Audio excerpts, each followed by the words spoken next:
Hello, ladies and gentlemen. This is the Hour Stories from the Vault, and we have a very special guest with us today. Absolutely buzzing with this one. Mr. Jim Shaft Ryan. Good evening. It's so honoured to have you on our humble little podcast where we talk about just stuff, really, isn't it? Usually about clubbing, Yeah. sometimes about other stuff. It's awesome. So, Jim, the reason why we've brought you in is we are hosting Miss Moneypenny's on at the Institute in Birmingham on May the 4th. May the 4th be with you, May the as they 4th say. be with you, yes, indeed. And we're super looking forward to bringing the brand back as a solo entity, really, for the main room. And we're really looking forward to that. So we wanted to really talk about the history of Miss Moneypenny's, how it started. I know that it was three brothers and a friend, as such, that started the actual. That's exactly what it was, yes. And so, tell us Let's start right at the beginning. What gave the appetite to actually put on parties? How did that actually start? I mean, I could go right back to the early 80s Wow. when me and my brother and sister put a party on above a chip shop in Handsworth. It may have been some association with yours, George, a fellow called Mikalakis Panio 2. Oh no, well, it's got to be Greek with a name like Yeah, that. absolutely. And Michael owned a chip shop on the corner of our road in Handsworth Station Road, and he gave us the task of clearing the whole place out because it was a total wreck. And then when we did that, he said, you can put a party on. So we put 3 parties on there, and it was the time of Gino by Dexy's Midnight Runners, new romantic music, and what else would spring to mind? Music from the Clash, the Sex Pistols. I mean, I can even remember a Monkeys track being played there. So we had a DJ who was playing, had a collection of records, and it was like I would say, if it was, if it had been captured on film, it could have been described as a very, very early warehouse party, Yeah. but with a music soundtrack that would be more associated with punk and new wave and new romantic music rather than house music. So that was probably our starting point of putting parties on, and then we got well known around the club scene in Birmingham at the time. So there was clubs like Barbarella's, the Rum Runner, Holy City Zoo, and I think in each one of those we put a party on for a birthday of one of ours. So that could have been Mick or me or maybe one of my sisters, and we kind of got the habit as a result of putting events on of that nature. And I suppose the catalyst for it all would have been when we opened the depot. So Okay. this is a few years later. So we would have been well known around the club scene in Birmingham. And as a consequence to that, many of the event organisers pre-Acid House, so this would have been people like DJ Dick, who used to do nights called Dial B for Beauty in the Portland Club on in Ladywood, and then he evolved that to a club night, one-off club night called Rococo in the Tower Ballroom, and we became the centre of the tickets outlets for those, and you know, alongside that, we were big supporters of Dick, who was probably the only DJ at the time that was playing a underground music set. Would have been around the sound of, particularly in the, I suppose, the mid to late 80s, would have been more rare groove and that type of sound. But nevertheless, he was the trailblazer DJ at that time. And having the depot and having a ticket outlet as a consequence to that, we became very much associated with the evolving acid house scene, rave scene. So you was like to put it back to people that are a little bit younger than ourselves. Back in the day, there weren't any online ticket outlets. Online hadn't been born yet, of course. So Absolutely not. the way that people used to sell tickets to all of the raves and all of the actual events going on, will there be a network of independent shops across the country That's that you would correct. go into, record shops, clothes shops, Manchester, Liverpool, Leeds, Birmingham. Yourself were probably one of the biggest ticket outlets in Birmingham. It was in the, if I remember right, it was in the arcade between the New Street and New Street and, well, the other end would have been, well, the shop that was facing us at the time was Nichols. It was Right. Piccadilly Arcade, Yeah, that's the one. just off New Street, yes. and who was involved in that? It was me and Mick. Me and Mick owned that shop. And Lee worked for us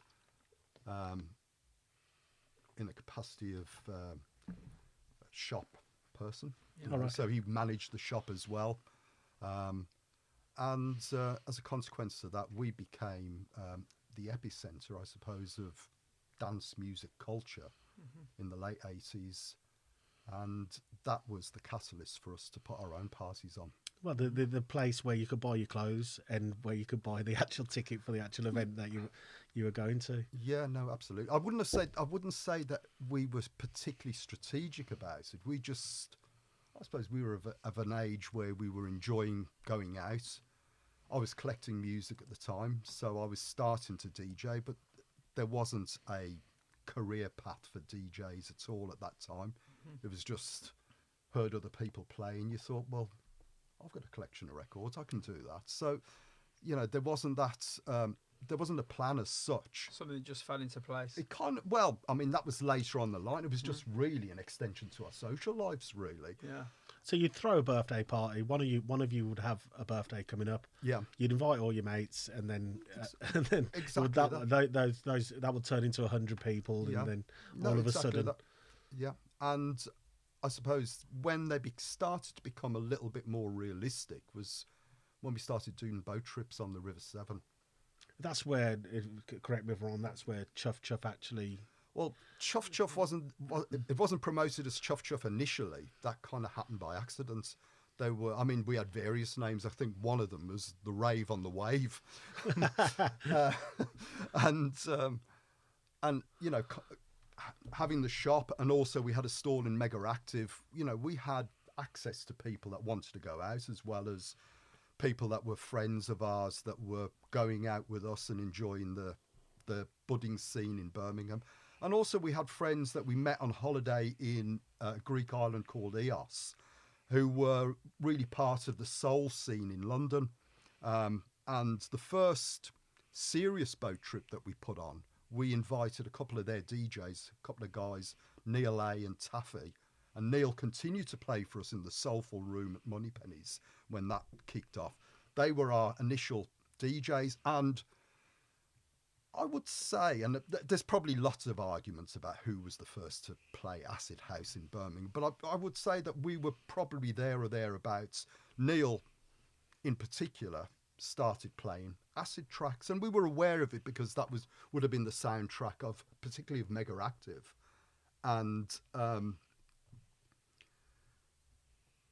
that kind of was the catalyst where we started doing more regular boat trips, where there was an audience that started connecting with us. There was a few people that we knew in various places around the country. We had friends that lived in Coventry.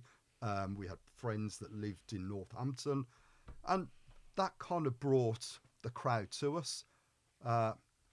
And then we became friends with the people that used to run Venus, James Bailey and Sam Bowery, and Steve, the owner. And I think after one boat trip, we did the afternoon, and then we ended up taking the punters from the boat to Venus. All right. So where for people who don't know what Venus was, where was Venus? Venus was in Nottingham, and Venus was again probably one of the main networking clubs for the Balearic scene. So we'd evolved into Chuff Chuff at the time, and that's probably another story which we can go into. But Venus was it was an iconic club. You know, it had nights like Most Excellent happening there, which was like the Manchester branch of the Balearic scene. Flying used to do parties there, and Chuff Chuff started doing parties there as well. So it kind of brought together a network of people who were active within the Balearic scene, and you know, we were there with them. Mm-hmm. That's amazing. So you the Chuff Chuff actually, if I think you told me this, that it was that there was a boat on the flyer That's correct. that Yes. clouds were coming out of the chimney as Yeah. such, and it said Chuff Chuff on Yeah. there as just a bit of artwork as such. Yeah, and then the audience took hold of that name and well, yeah, and we saw. I mean, it was I don't know, it's a Birmingham DJ called Rob Johnson who was really active in the scene, and he created the little fly, which was just like a kid's drawing of a boat, and Chuff Chuff coming at the chimney, Yeah. and between us and between people that came to us, that kind of embedded the name. Mm-hmm. So, you know, it was purely by accident, and just, well, that's quite a good name. Let's call it Chuff Chuff. Yeah. And that remained as a result of that. So the Chuff Chuff parties were going well, and where does the synergy with the institute come into? Because I know that you were probably one of the first dance parties in the institute, way before God's Kitchen, in the dance factory. I remember speaking to Derm, and he told me that there was an event that you did there. Yeah, there's two stories. I mean, a very early acid house night on a Thursday night called the Blob. Mm-hmm. And we did that in the dance factory, and there was myself, Dick and Lee Fisher were DJing at it. And I think it was just when the institute first opened, and if I remember correctly, the institute was owned by one of the guys in Duran Duran. Oh wow! Yeah, I think, what was his name? Andy Taylor, the guitar player. Oh wow. And we managed to get a night there on a Thursday night. I mean, it didn't last very long. I think it lasted for about 6 weeks. but you know, it was one of the early acid house nights of Birmingham. That would have probably been about 89 probably. And I mean, Chuff Chuff was still kind of in the background, but again, you know, there was no real kind of thought other than let's do another Chuff Chuff or let's do a party. There was no kind of rubbing our hands thinking that this was going to be our careers for goodness knows how many years. But then I think in about 1990, we did a Monday night and we brought Weatherall, Steve Proctor,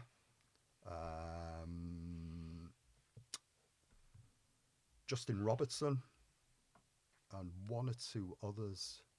Was it so? At this point, was it all four of you doing the events? Like, What did it be? I don't know. It was certainly me and Mick, and Lee and Derm were kind of getting involved at this point. I think because they were in the shop, and you know, it wasn't particularly a serious business at that time. You know, it was more of a bit of a pocket money and a night out, and giving me an opportunity to play a few records. and who was doing the bookings? Who was like? Well, I mean, at that time, it was very much, I suppose, between us. I mean, it was very much a localized situation until we started doing the Venus gigs. I think we started becoming a bit more serious about booking DJs from around the country. And I mean, the boat trips, big name DJs were banging on our door to play them. You know, we had the likes of Sasha playing on a regular basis for us on a boat. Nicky Holloway, Dave Seaman did one. Gordon Kay was a regular with us. I could go on, but I can't really remember. But those are the ones that spring to mind. It's amazing. Like, I remember, like, I spent a lot of time with working with him on some stuff, and I know that the documentary for Tony DeVee on on Prime is a really well. You've told me to watch it a few It's times, amazing, haven't you? yeah. Very good But watch. you've got a massive history with Tony DeVito. You're actually his first. Well, the team were his first management. That's right. Yeah. Well, I mean, Tony, Tony's friend, who was, I suppose, he was kind of his manager, Alex. That Yeah. does the. But I still think he's involved in Clubland. But he was certainly part of Subway City and Tintins back in the day. You know Alex, don't you? I don't. I can't remember what his surname is, but Alex used to come in and into the shop, bring Tony's tapes in, and he was forever promoting Tony. And you know, I mean, anyone worth their salt who had half an instinct about a good DJ, you heard a tape of Tony DeVito and you thought, bloody hell, this guy is special. And I'm trying to think, the first gig he played for us at Venus, definitely. He certainly did some Venus gigs for us. We did under the Chuff Chuff banner, we did a precursor to Moneypenny's before we did Bonds, and this would have been before the Silver Slipper as well. It was a Christmas Eve in maybe 91 or 92 at Bonds, and Tony, alongside Gordon, myself, Phil Gifford and Cy Long, did a Chuff Chuff wobble evening there Oh wow! on Christmas Eve. So that might have been one of the first times it would have been the first time he played for us in Birmingham. He certainly did boats for us. So yeah, he was very much part of the early Moneypenny's Chuff Chuff scene. He would curtail his sound for us. So it wasn't his full-on banging trade style of music. It would have been a bit more fluffy and a bit more sort of vocal-led, with his own imprint in it, obviously. But he certainly would bring the BPMs down a little bit for us. Yeah. There were Moneypenny's references in it. Derm's actually on that Yeah. documentary. Yeah. Oh, is he on it? Yeah, Yeah. he's Oh no way! I didn't realise. Yeah, he's interviewed. It's good. Good watch. That's amazing. So, it basically I remember as well, just by being at the Q Club, they did the thing at the museum, That's right, yeah. and I saw a poster up there that was probably one of the first events at the Q Club, the Silver. The Silver Slipper, or Silver as it Slipper. became known, the Silver Slip Up. Yeah, we were the first promoters to do the Q Club. Right. And I mean, I think the Q Club again was Billy Raff was the name of the fella that owned it, alongside another chap, and I think Billy Gaff or Billy Raff, and he was part of the management team of Rod Stewart. Oh wow. So, No way. and I mean, the first one that we did, I mean, it was just chaos. And the lineup would have been Pete Tong, Dean Thatcher, myself, Gordon Kay, maybe another. And we did 4 events there. And the problem that we had really didn't sell alcohol. The Q Club didn't have a No, license. it didn't have a license for, so it was purely I suppose an authentic rave. Really, it was pure water, and I mean that certainly had an impact. But the first one was just, I mean, it was a huge night. Yeah. It was massive, and then as the weeks went by, it just slowly declined. Yeah, it's a big old place, isn't it? It's a big place. Yeah, and it was a weekly event that we were doing there Really? as well, which was probably that's a a little lot. bit Very adventurous. optimistic, yeah. Where did that sit in the timeline? That would have been that was before we started Moneypenny's, and it would have been the I suppose the motivation for us to do Moneypenny's. We had a hookup with Bonds through that Christmas Eve that we did previously that I mentioned as a Chuff Chuff Wobble Nice. And Justin used to come into the shop a lot, and Justin said, you know, why don't you do something at our place? I don't think it was particularly doing well. And we met Jim, the owner, and I think it was myself and Mick went down to meet him, and we struck a deal with him, and struck a deal for a Saturday night. So I think the Silver Slipper happened in June, and we were starting Moneypenny's in the August of 1993. Oh wow! So it was only a couple of months, but we'd kind of done the groundwork. It was a smaller club. We got our network, and by that time, we'd been doing Chuff Chuff in Venus. We were doing Chuff Chuff in the Milk Bar. We'd taken Chuff Chuff to boat trips on the River Severn in London. And so we'd started developing a network from London, Manchester, Northampton, Coventry, Leicester, Nottingham, Nuneaton. So we weren't totally reliant on a Birmingham audience. Of course, it was important to have that Birmingham audience, that backbone. Yeah. But, you know, these people, so one week there'd be a big crowd from Coventry coming. In fact, Coventry were always there. Coventry had the stage. That was where the Cov lads and the Cov girls used to dance. And I suppose what was the advantage that we had when we started Moneypenny is because we gathered that network of people. We started the night without really having the fear that we weren't going to fill the night. We knew that, you know, we'd gone down to maybe 2,500 people in the Silver Slipper to a club that was 700 or 800 people. Yeah. So, and, you know, it was a kind of fairly fail-safe opportunity. Who is responsible for the name? Where Miss did the name Moneypenny, come from? I'd say we'd all argue who came up with the name, but the name came up as a result of Bonds, the nightclub. Oh, yeah. It was Yeah, just being Of at course, Bonds, yeah. and that's just why the word. when they changed Yeah. the name, they changed it to HQ, which still had an affiliation with Miss Moneypenny's. Moneypenny. Yeah, which is quite. It's really clever when cool, you yeah. actually look at the thought that went into it because it was at Bonds. Yeah. So, Miss I mean, I dare say we'd all, as between the four of us, we'd all say, well, it was me that came up with that idea. But it was a long time ago, so there's no evidence to suggest whoever, so we'll all take ownership.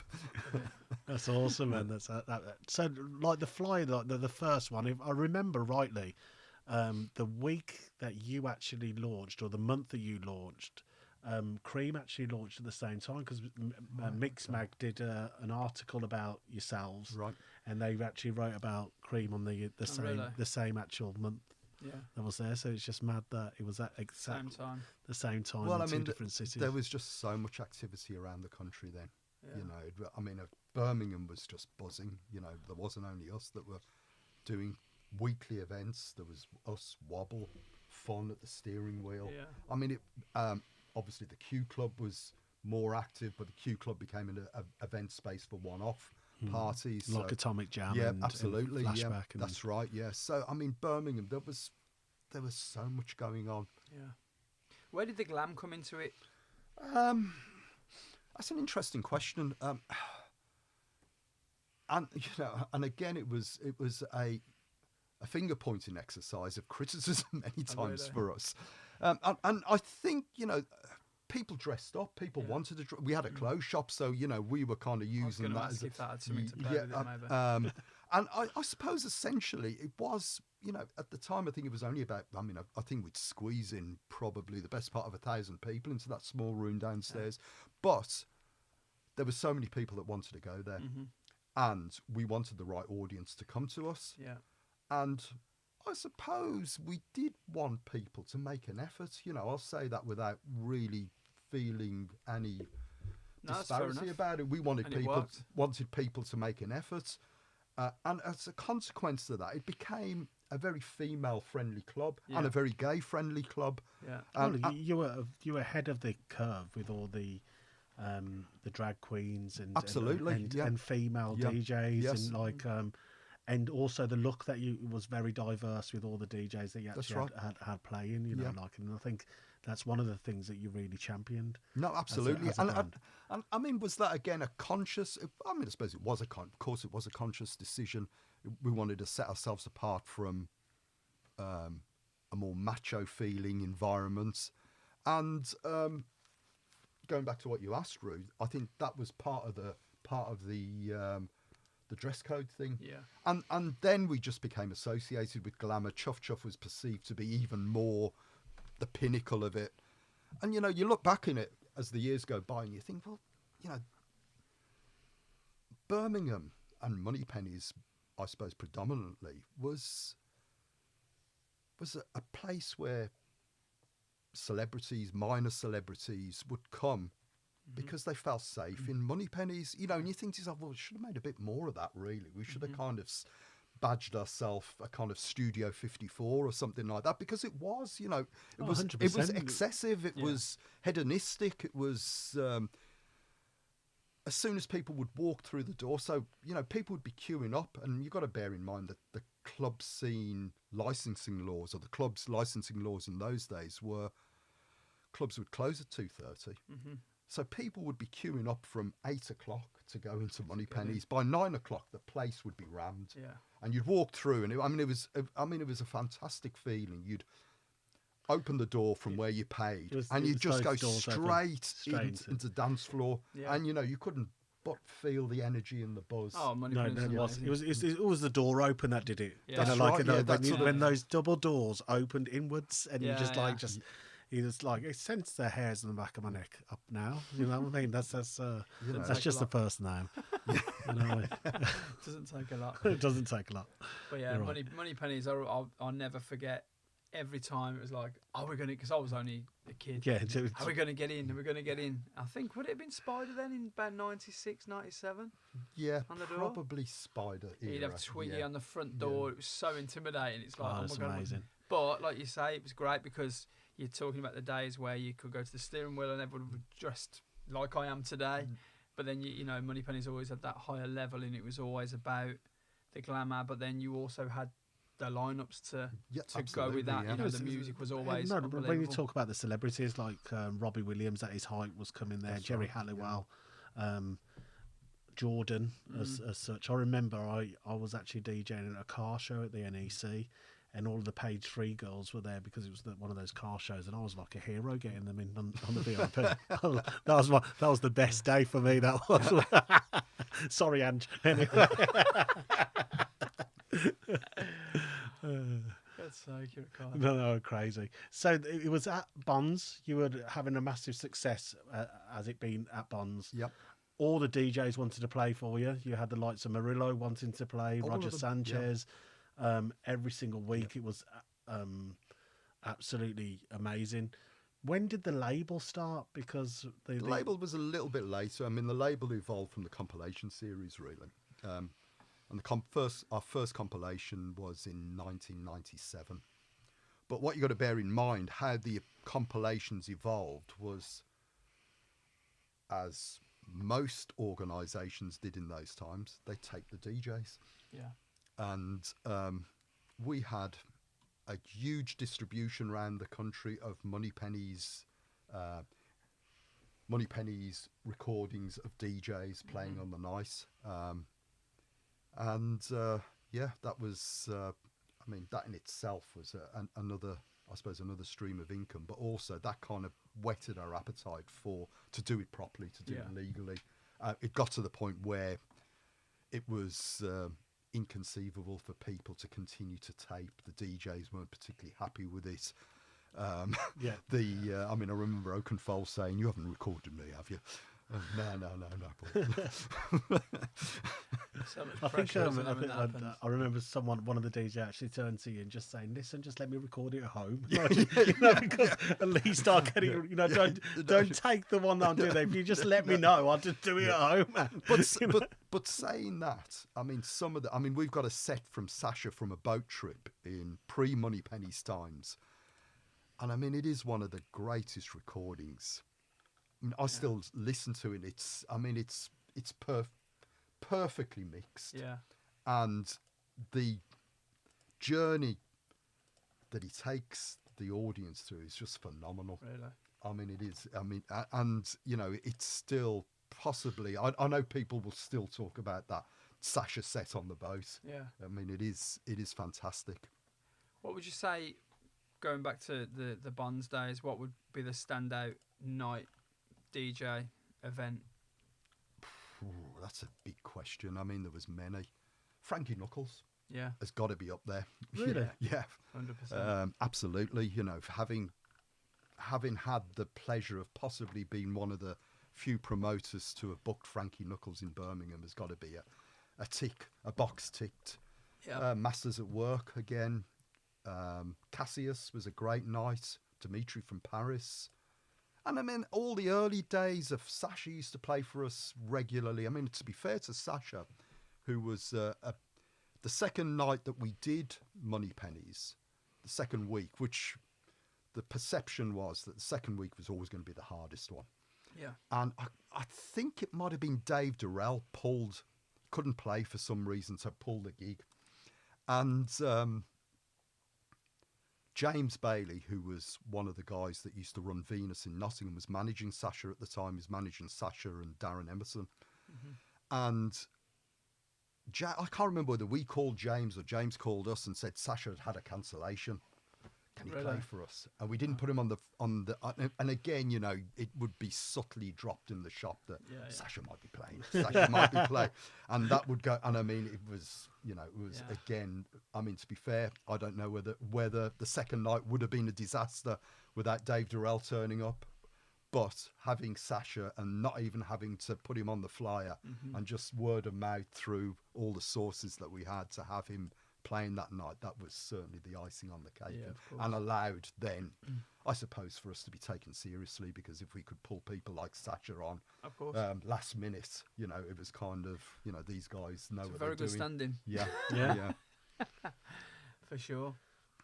That is amazing. You know, like the what brought the dancers into it, because, you know, like when you look at the there's a synergy with Miss Moneypenny's to what I see Alro being now. You know, like I can imagine that if Moneypenny's continued to grow, could continue to be in Ibiza, that there would have ended up being an Alro, like an Alro-esque. So what actually brought the dancers in? Is that something that was there from the beginning? It was there from the beginning, but it evolved from Chuff Chuff. But you know, you've got to bear in mind that we were regularly going to Ibiza, particularly Michael. Mick's wife at the time was Spanish, so he was in Ibiza regularly, and he would you've got to go to Pasha, you've got to do this, and he'd be sort of bringing back and telling us what was going on in there. So all that was kind of part of the influence of what we did, and early Chuff Chuffs always had, you know, the first Chuff Chuff at Baskerville Hall, the first kind of, I suppose, it was the beginning of the template of doing one-off events in special venues. And the first one we did of that nature was in Baskerville Hall in Herefordshire. And, I mean, there was dancers there. And we'd go in, and it was very much about producing the venue as well. Yeah. You know, in Bonds, if you remember, it was a pretty slack place, you know. It was falling apart and, you know, we'd go in there on a Saturday. We had guys that would decor guys. We'd go in ourselves and help it. Justin's mom would bring flowers, so we'd put flowers all over the place. So, you know, it was very much part of the ethos of having a production value. Well, it was Lee's mum that used to be on the door, didn't she? Yes, that's right. Yeah. It was a legend. And alongside that, so alongside the production values, there was the drag and the dancers, and I mean, some of them were just legendary. You know, Big Mick. You know, we'd have guys, and it wasn't just, you know, a misogynistic thing. So it wasn't just females dancing. It was you know, there was you know, big chaps to I suppose show off their wares to the female gender. There was lots of a gay association with drag and what have you. So, you know, I would say that it was a fairly diverse, equal perspective in the way that we put across our production. Agreed. Well, we are actually using the original production team to dress. That's right, yeah. Dress the institute, so that's going to hopefully bring.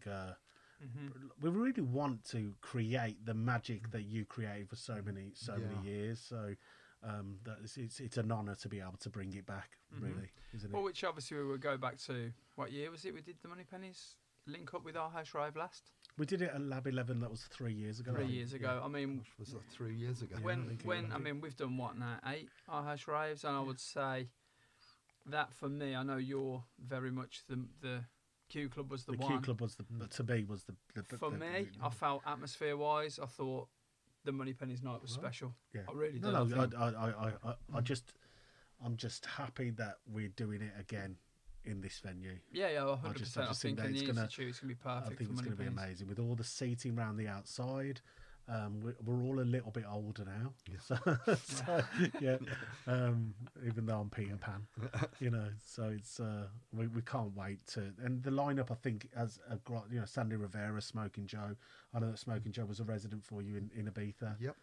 So which is big because of Smoking Joe, you don't really see her on Birmingham Flyers. you don't. No. No, we're buzzing about it. Amazing DJ. And she's very relevant at the moment. Yeah. She's got that book out at the moment. Yeah.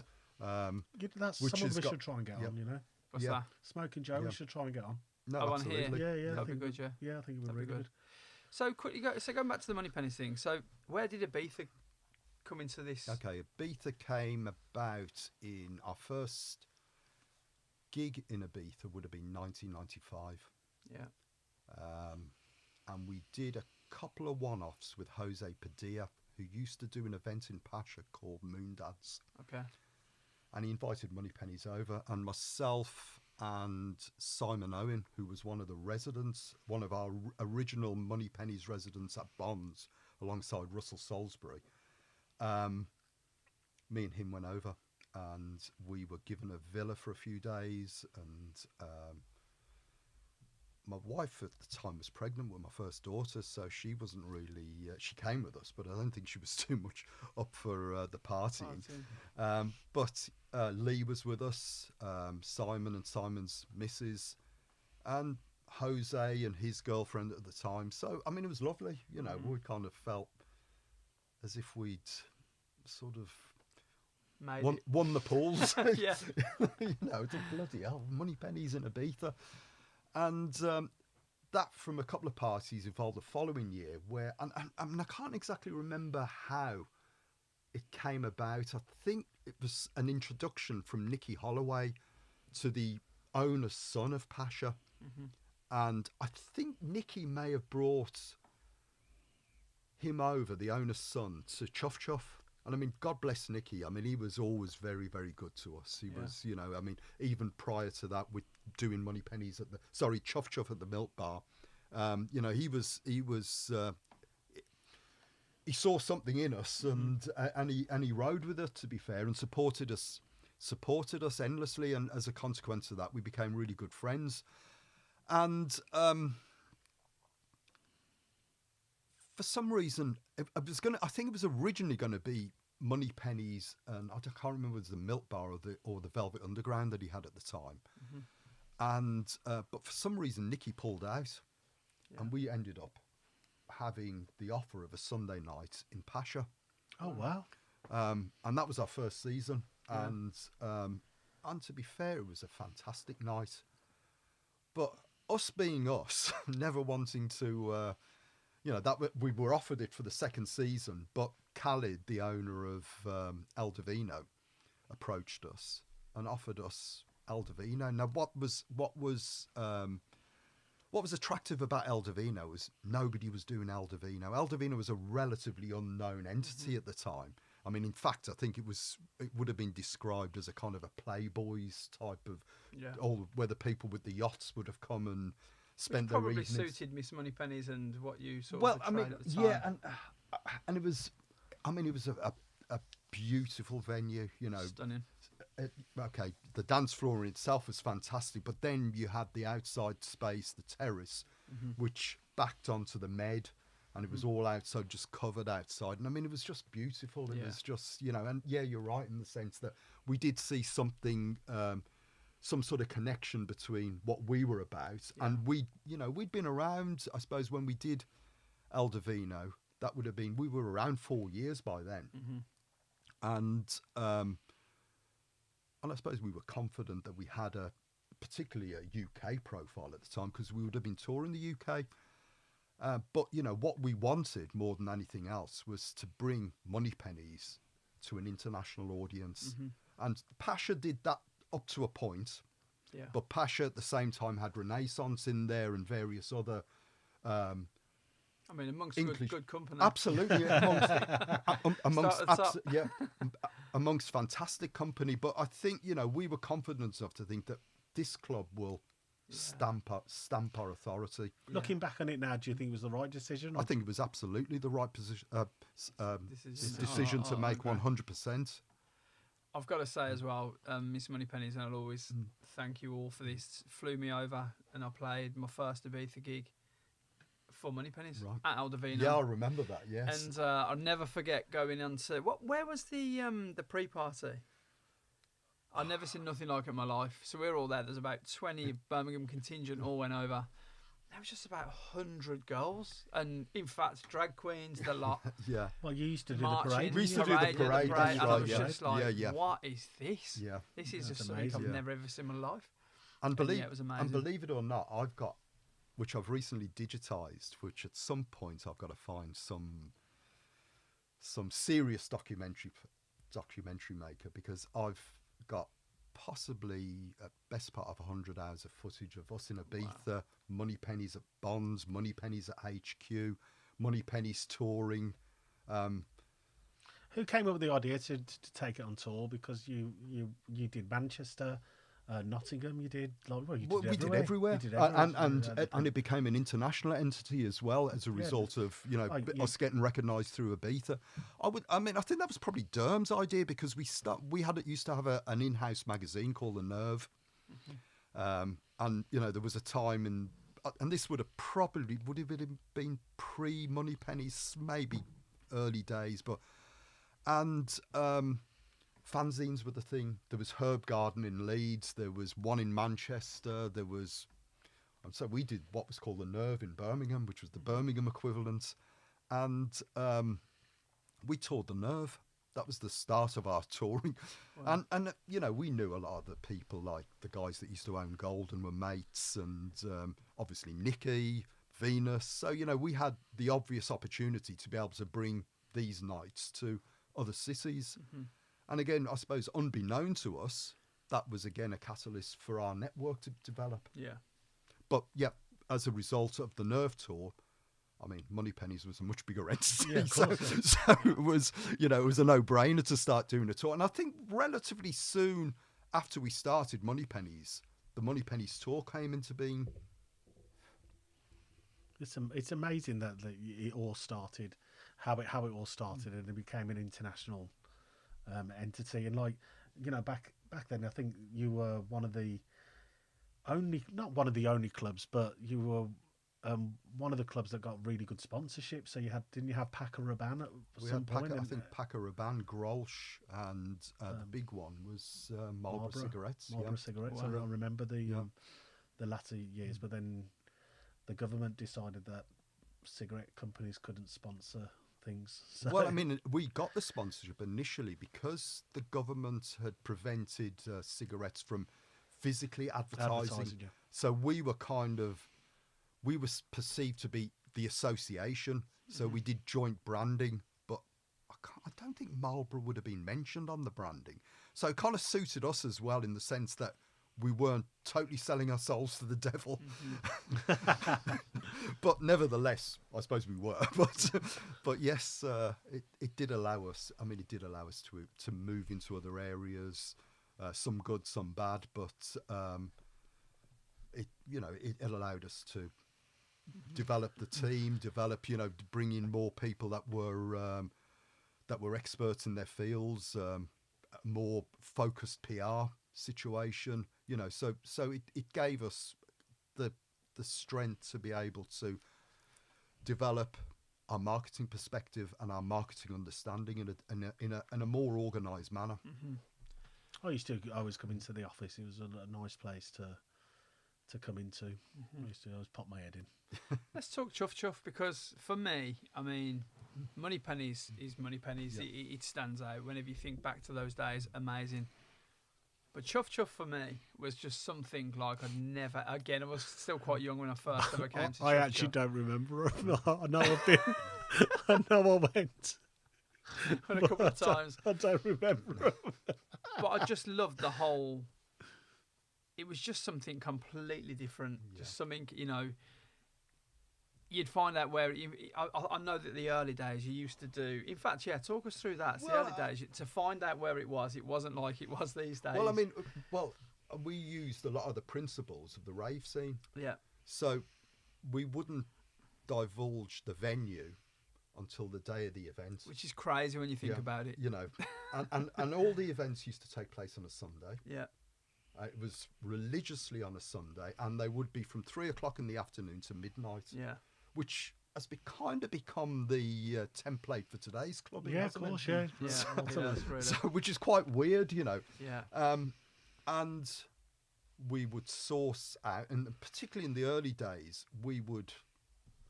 I mean, I can remember one occasion. I think the second or the third one we did in this public school in where was it? Near Cambridgeshire. In a school. In a school, and me and Mick went down, and of course we had the obvious blag. Yeah. Because we owned a clothes shop. So we'd go down to these, this venue, numerous venues, but this one in particular springs to mind, and we dressed ourselves up in suited and booted, put on our best accents, and told them that we wanted to do a fashion ball. That was That's hilarious. And they bought it hook, line, and sinker. Yeah. You know, and then, as the evening went on, there was no fashion ball going on. It was just people getting more and more wrecked, and the music banging out, and these people thinking, what the hell are we supposed to do? We can't stop it. Yeah, it started. So again, I suppose the rave principle was embedded in us. You go down there and get a venue, hella high water, you sell your story to them, and thankfully some of them bit. Yeah. And in that particular one, there was loads of pictures of their old headmasters all over the room that we were doing, the main room. And somebody got up and drew a bloody moustache on For God's sake, I can only imagine that. Was that you? Yeah, probably. Jim, I'm going to move your mic a little bit to the left, if that's okay, because it's just, that's perfect. Because the mic's covering your face, and I'd like to see your reactions. So then a little bit later on, obviously, I think you started then, because everything moved on, and I think social media started to come in, and I remember, was it Alton Towers? We did Alton Towers a couple of times. Two, at least 2 times, yeah. So I remember there was one I was dressed as Darth Maul. That was a superheroes or something one.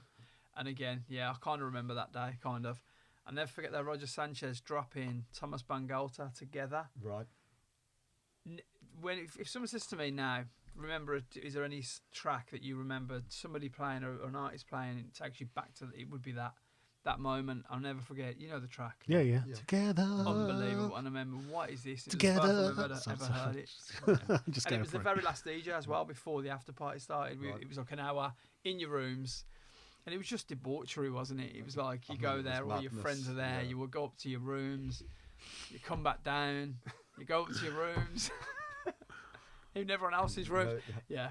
The best times. Brilliant days. The best times. Brilliant days. So where did the shaft come from?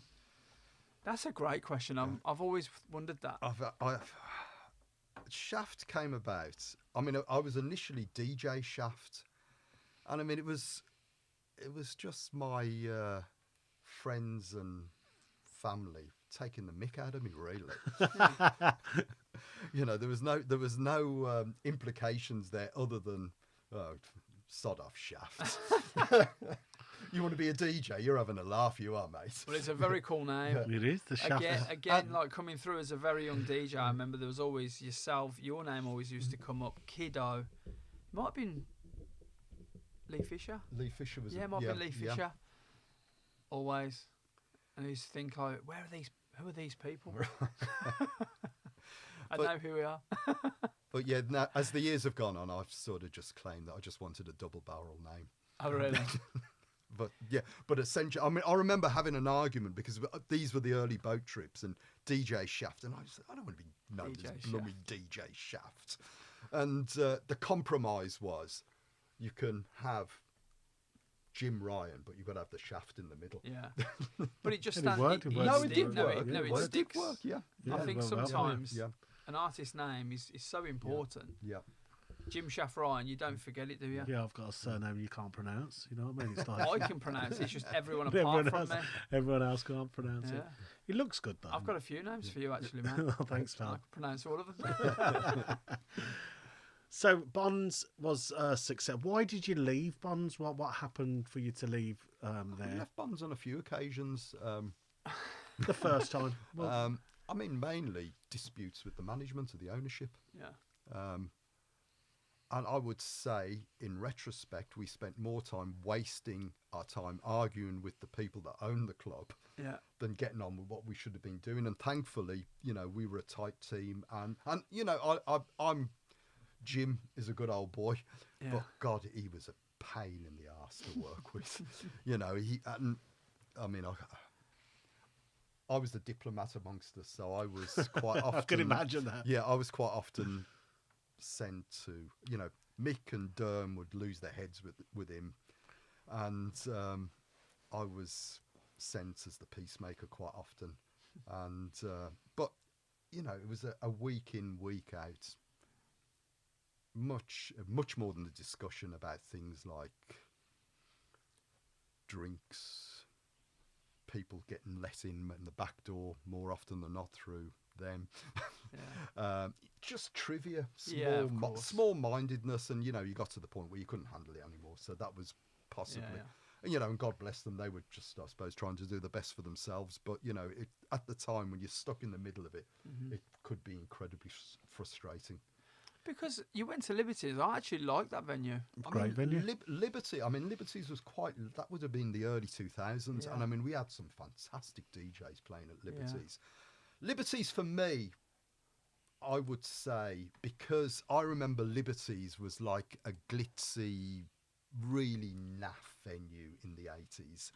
You know, full of Birmingham sales reps with bottles of champagne walking around with their cheap suits on, thinking that there was something special.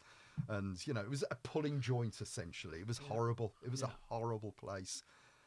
So to me, I always felt it had that, it was tarnished a bit for me because of my memories of the 80s, early 80s, how it was. So where did you go from? So the first time that you left Bonds, where did you go? The first time we left Bonds, we went to Broad Street, which was the church. The church, yeah. The church. Oh, of course. Yeah, I forgot I about that. remember the church. Yeah. And again, I mean, That was a great venue. it was a great venue. It was a It great was. venue. It didn't totally. I think it was tall rather than. Yeah. Yeah, there's loads compact. of Yeah. Because I remember, And Moneypenny's, when you go from an intimate Yeah. low Yeah. ceiling That's to right. that, I suppose it's a very big difference. And in addition to that, you know, the Bonds vibe was underground. Yeah. It really did have a gritty Yeah, vibe it did. about it. Whereas going to, and which a lot of criticism was levelled at us for going to Broad Street. Yeah, Yeah. of course. You know, Broad Street at the time was very much the party central, and yeah. you No, know, Derm used to say it was the easiest place to fill. You know, like Really? it wasn't hard to Yeah, get the but numbers it's in what there. you But fit it's with. just Yeah. But we maintained values, you know. No, of course, We had our drag on the door, and I mean I remember. One of the best DJs to have played Moneypennies was a guy called Lord G, who was just. I mean, he was part of the Def Mix camp, so he was you'd book him through Judy Weinstein, who used to book Frankie Knuckles and Dave David Morales. yeah. But he was just unbelievable. You know, Yeah. his sound was just kind of Latino, a real sort of tribally Latino, sexy sound. He was Yeah, yeah. just brilliant. And we kind of started booking him, I think, more or less at the time of our time at, and we were only there for, I don't know whether we even did a year there, but yeah, you know, some of the people that played for us there were just brilliant. Yeah. And what happened after there? I think after that we might have gone back to Bonds. So I think we'd had 2 or 3. Yeah. You know, we couldn't keep away from the place ultimately. Yeah. Well, you ended up buying it. Yeah, yeah, You ended up buying yeah. it because there was a time after Bonds, you you went if I remember rightly, you were going to buy. Which is the one? Subway City, was it? We had discussions for you a long almost- time yeah. with Bill Gavin about buying Subway City. I think we were one of about 3 or 4 promoters that were having the same discussions with him at the time. So, Did you do an event there? We did do an event there, yeah. Yeah. We did a few parties at Subway. Because on the again, it's Moneypennies. very underground. Yeah, and you very think back to what underground. you guys do, that would, Yeah, I can very, imagine that would very have worked. underground. I think maybe in the early 2000s we did a few parties there when we were venue-less, and we weren't venue-less very, very. That was a real rarity. Yeah. We did when Tintin's closed. We rebranded Tintin's as the Groove Box, I think, and Eric Murillo played a birthday party for us in what was the Groove Box, and Yeah. that kind of maintained an underground vibe. And then obviously Liberties, which kind of changed the attitude. Liberties felt a bit more grown up, you know. It felt, and it was a great venue, and it's 3 rooms, and probably Moneypenny's at its busiest would have been the Liberties times, because Really? I think it was probably, you know, the main room was probably the best part of 1,000 people. Yeah, it's a big place, wasn't and it? then, you know, you had that bar area and the little sort of dancing area, which was the R&B room, because R&B was kind of becoming popular at the time, so we catered for that. And then underneath the Toots area was a classics Yeah. situation, so we were kind of ticking all the Boxes. relevant boxes. Yeah. I played a lot for you at Liberties. Yeah, you did, yeah. I enjoyed that. It was a good club. Very And you good had club. the Moneypenny's bar, did you? Which is like next to the Next to the Alexander Oh, yeah, Theatre. Alexander forgot that Theatre. as well. Yeah. that. Yeah. I think that turned into a strip club, did it? Or am I getting that wrong? I think Well, it did. The less said about that, the better. Okay. Right, that's fine. I didn't know whether you were involved or if you No, weren't I involved. wasn't involved in that, actually. I did. There was a little bit of a parting of the waves as a result of that venture taking place. Oh, right, okay. Yes. So, should we talk a little bit about May the 4th? Yeah, yeah. I want to carry on because we haven't got to HQ yet. No, we can still go back. Oh, we're going to go Yeah, back, yeah, of because I course, want to. Just, you know, in and out. We are supposed to be actually plugging that event. I know, completely forget. I get so engrossed with the actual podcast that I forget that we actually try to sell an event. Well, this is good. I love it. Anyway, go on, Roo. You do all the. I don't really know what to say, to be honest. I was actually enjoying it with myself, but So I thought we'd I'll come do a out little bit. I'll do a and, bit of a segue to okay. it. So you also almost bought the Institute. Yeah, we did, You yeah. came to a point Yeah. where you are in the final Throws of there, and of a deal. I think there's and I think the owner actually said, "Listen, I've got this new thing starting, and I just want to see how that goes Yeah. first." And that was God's Kitchen. that was God's Kitchen. and, then, yes. and then that's what stopped the Yeah, actual no, exactly that. the actual thing they're going. Yeah. So there is a lot of synergy with Miss Moneypenny's and the Institute. You know, Yeah, like having a lot. the first events there, the Blob. Blob, Yeah, the Blob. yes. You know, the Blob, and then also you going to buy the actual venue itself. So you must have seen something in the venue. Do you ever wonder what Miss Moneypenny's would have became if you had a 2,500 capacity venue? I would say that there would have been a fair possibility that we would have had to rethink our music values as a promoter. That would have probably been the case. We would have probably become more of a God's Kitchen than a Moneypenny's. Yeah. Possibly. And certainly at that time, the sound that those guys were associated with and Gatecrasher was slightly different to what we were associated with. Yeah. You know, we took the other route. We took the route of a more vocal, funky house vibe. And, you know, even up to that point, what you've got to bear in mind is that there wasn't the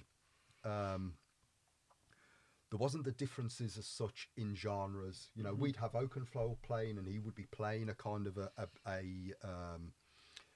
suppose a trancey type style of house prior to the branding of trance. Jules would play for us regularly. Tony would play for us regularly. I love it that you said Jules. Yep. You know, we've actually Yep. got Jules in the. Yep. You know, So, you know, all these people that became very much John Kelly, again, Yeah. another one that kind of became very much associated with the harder, trancier sound that the likes of but God's they Kitchen. would adjust when they came to play for you guys. They, wouldn't well, they would adjust, absolutely, but this was before It that even sort was a of- thing. It was yeah. a thing. Yeah, you so know. there wasn't a genre split as such. No, but not then, at yeah. all. I would say that most clubs, because there wasn't a massive amount of DJs playing. Not like now. Yeah. There was, and people would mix it up. Yeah. It wasn't really a hard and fast rule that you would play a set of funky vocal house. Yeah. That kind of came later. You would play, in my case, elements of vocals and elements of sort of a groovy house vibe.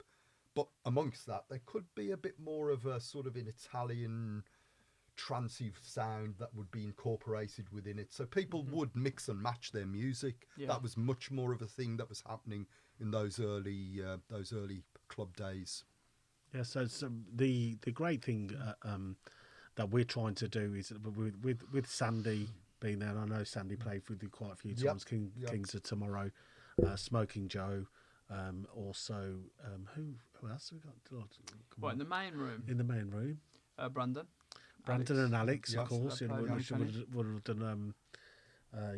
have done Ibiza a lot. Oh, well, for you. Alex and Brandon played for us a lot. Particularly, again, I would say, well, yeah, even right up to the sort of dying days, but those guys would have played for us on a regular basis. But yeah, I suppose the Moneypenny sound was defined. First and foremost, we were smaller. We didn't have the financial resources to start paying these guys. So once the sort of trancey sound came in, and God's Kitchen and Gatecrasher came about, their budgets Yeah. were much more much greater than what we could afford, because they were bigger clubs. Bigger clubs, yeah. Yeah, and to a large extent, they did wipe out the opportunities to take the likes of those guys to Moneypennies, because they could afford to pay Yeah. a lot greater fees than we could, and I think we were moving away. We weren't even considering, particularly with our Ibiza things, we weren't considering the idea of playing trance and the likes in our nights. We wanted to have a sexy soundtrack, and when the albums came about, that was kind of the start of us defining what we were musically. And that gave us the opportunity to do that. Yeah. And then that allowed us to evolve and be one of the few clubs, well-known clubs, because the likes of Cream and all the other ones were really, really buying into that sort of more full-on sound. And that allowed us then to be able to define ourselves musically and set ourselves apart from those other clubs. Yeah, and a lot of people did. I don't want to say copy. What am I going to say other than copy? Because it's A lot of people. That's a great thing, and it's great that Miss Moneypennies did do that and say, oh, we're not going to follow the trend, and everybody else is doing the same thing, because it's true. A lot of places did go into that trance sound, didn't they, at one point? the one And thing that that's- like I would say that a big brand like Head Candy really sort of done a bit of a blueprint of what. Well, I mean, Head Candy evolved differently than we did, because Head Candy came from a radio show, Right. and then from the radio show and it was, if I remember correctly, it was owned by Galaxy Radio, not Jazz FM, Yeah. and I can't remember who the owners of Jazz FM were at the time, but the difference that they were compared to us was they promoted their sound predominantly through the radio, and that led then to their albums, and then they became a club entity. And I don't think Head Candy did, other than when they started doing El Divino, I don't know whether they ever had a week in, week out club at a showcase, a venue where they were showcasing. They went straight to tour, didn't they they? were So- pretty much- we did Bamboo with Yeah, them, you didn't we? did Yeah. them at That's Bamboo right, once yeah. a month, and then Gatecrasher did them up north, and Yeah. That's right, and yeah. I think There were more of a Dave Lee from tour. Victoria Warehouse used to do it in like Bournemouth and down Yeah. south. I think. I mean, they were a huge touring, and fair play, very, very popular. Artwork was amazing as well. Do you know? Yeah. Like, if Well, you I mean, actually- there's an interesting story with the artwork. The artwork evolved, and not many people would remember this, but a few of us old timers will. The artwork was originally the Pushka artwork, Oh, the okay. original Pushka art parties, which were off the scale. They Yeah. were on a similar level to Chuff Chuff. Mm-hmm. They were brilliant. Yeah. You know, they really were. I mean, they used to do their parties in film studios and what have you, and we'd go down to those, and you know, they certainly had an impact on the way that we. I mean, Chuff Chuff was running at the time, so you know, we weren't copying them or what have you, but you know, certain little tweaks that they do. So, oh, that's cute. Mm-hmm. We'll incorporate that into a Chuff Chuff, into the Chuff Chuff parties. But that was their artwork, and I think that artwork was then used by Lynx, the deodorant Oh, really? stuff. Oh, wow. That's hilarious. And then Head Candy used it. Yeah. But I mean, it was iconic artwork without a doubt. And there was a little bit of kind of, I used to think to myself, you know, they've got their branding locked down, Yeah. whereas we were kind of doing, and you know, maybe that was a good thing, but sometimes I used to think if we could just lock down an image and just maintain that image. That's us, yeah. Yeah. No, the great thing that I always remember your booklet flyers. Yeah. They were amazing. Oh, they were great. Yeah. They were absolutely amazing. Yeah. They were. So, what made you go? Because I know that I've heard this story before. What made you go to Wolverhampton? So, so you've got the Canal Club. Somehow. I would say that it wasn't probably our finest hour, but I mean, the Canal Club was a good club. It's an amazing. It was an amazing venue, absolutely, and I think Is that now 12? Is that Canal Club? I don't know. No. Oh. 12 is further. So is up. the Canal Club still a thing, or? I don't know if it is still a thing anymore. I think it turned into a bed shop or something like that. Oh, I might be wrong. Okay. Sorry, Jim. No, it's all right. The Anyone who's watching this, if they can actually let us know what's happened to the Canal Club. Everybody knows what the Canal Club is. the venue, I think we may have been venueless or in the process of leaving bonds again or what have you, and we needed a venue because we had a sponsorship deal. Mm-hmm. We were reasonably liquid because we had a sponsorship deal as well, and there was issues with the Canal Club because they had a drug problem up there. Okay. And we bought it on the basis of cleaning the place up and consequently putting Moneypennies in there. And there was, I mean, it did all right, don't get me wrong, but there was always a feeling that we weren't in the right town. Yeah. You know, we were Brummies, we weren't from Wolverhampton. Yeah. You know. I get that. And I think that might have been reciprocal as well. On both sides, you know, it feels like it can sometimes feel when you go to an area like that, and you're not this way, but that people there think, they think they're better than us, if that makes sense. Yeah, we've felt that sometimes. We've seen that in some of the stuff we've done. We've seen that. It's a thing for sure. And I think they'd also adopted a culture of not paying to get in. Yeah. Yeah, and that it's hard to get people to start paying. And that was difficult. another stumbling block for us because obviously we didn't want to be giving money pennies away for nothing. Of course. Yeah, of course. And that had an impact as well. Yeah. You know, people became a bit resentful because they were having to pay to get in. And where did you move after?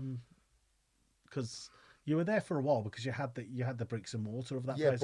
But what we did, we maintained the ownership of it. And poor old Durham. Yeah, no, he's told me this story. we'll all feel sorry for him, but you know, he became the kind of the man behind the Canal Club, and he to be fair to him, he created a situation whereby it made it into a viable option to sell. He turned it into a beer keller, wasn't it? Into a beer keller. One of the first. You see how big the beer kellers are now. Like Heidi's is doing well, but he turned it into like a Spitz and Sawdust beer keller.